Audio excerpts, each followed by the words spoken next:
collectively, I think we can learn that trainers don't need to know everything. Engagement, good facilitation, and decent resources will get your learners further than lots of content. So create a learning environment and step back. And I think the other thing that needs to change is learners need the skills to learn so they become part of the solution. I think one of the main things I learned from it was that if you really love your goal and your concept, stick to that, believe in it, and go for it. Don't let anyone else influence it. Don't be distracted by desperation or clouded by other people's opinion. Have you got a good feeling about this, or is there a nagging doubt? You don't get stuck in your big idea. It might be a treasured instructional design methodology. It might be your ideas about leading and managing a team. Circumstances change and those old ideas might not be appropriate anymore. So my main takeaway from this, no surprises, is don't forget about your profile. It's really important if you're doing any kind of learning tech project that you don't forget who you are and what you're there to do. Have you ever created a scenario for a course when you and an SME created the scenario itself, even the dialogue, and then put people in it to talk to each other and reveal all the things with the multiple choice at the end?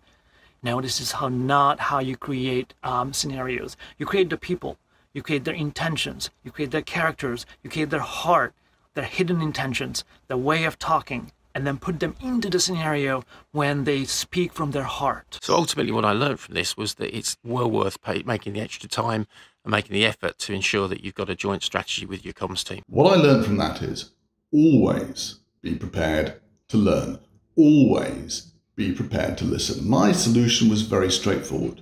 I moved from the back office into the open plan office and I started having regular conversations with my team. With our clients, we need to dig deeper. We need to understand what the needs are. We need to define the outcomes and to be clear about them. We need to ask people, we need to survey, we need to work with them to find out what they really need rather than what they think they want. Stick to users, solve their problems.